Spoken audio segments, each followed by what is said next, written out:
कांग्रेस में किसी की हिंदी कमजोर है, किसी की सोच छोटी है तो किसी में बुद्धि ही नहीं है, लेकिन घोटालों और भ्रष्टाचार में सभी के सभी चैंपियन है। इसलिए कोई खुद जेल में है तो किसी की माँ बेल पर है। आज हम आपको सोनिया गांधी के सबसे करीबी रहे पी चिदम्बरम के काले कारनामों से अवगत कराएंगे। चिदम्बरम परिवार ने होटल कब्जाया। सत्ता में रहते हुए चिदम्बरम ने अपने पद का दुरुपयोग कर आम आदमी के होटल को हड़प लिया था। होटल कंफर्ट इन के मालिक कोथरवेल के अनुसार चिदम्बरम की साली पद्मिनी ने होटल खरीदने की इच्छा जाहिर की, जिस पर उन्होंने आपत्ति जताई। लेकिन कुछ ही महीनों में इंडियन ओवरसीज बैंक के अधिकारियों ने संदिग्ध रूप से उनके व्यवसाय को एनपीए घोषित कर दिया और होटल को अटैच कर पद्मिनी का होटल आवंटित करने के लिए एक नकली नीलामी की। आईएनएक्स मामला। यूपीए के पहले कार्यकाल के दौरान चिदम्बरम वित्त मंत्री थे।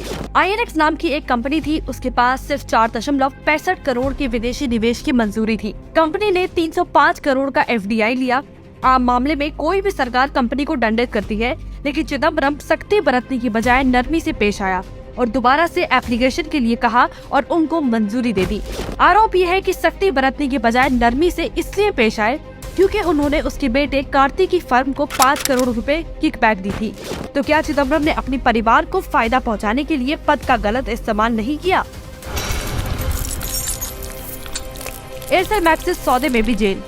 इतना ही नहीं, चिदम्बरम 2006 के एयरसेल मैक्सिस सौदे में भी जेल की हवा खा चुके हैं, क्योंकि वित्त मंत्री के तौर पर विदेशी कंपनी को अवैध रूप से 3500 करोड़ रुपए देने की मंजूरी दी। चिदम्बरम के पास 600 करोड़ रुपए तक के सौदों को मंजूरी देने का अधिकार था, जो काम बिना कैबिनेट मीटिंग के ही नहीं हो सकता था और न ही चिदम्बरम को ये अधिकार था।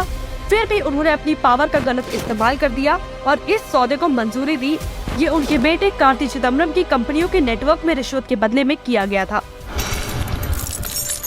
खुद डूब रही कांग्रेस ने की माल्या को बचाने की कोशिश। खुद की पार्टी डूब रही थी, लेकिन पी चिदम्बरम विजय माल्या को लोन दिलाने में मदद कर रहा था।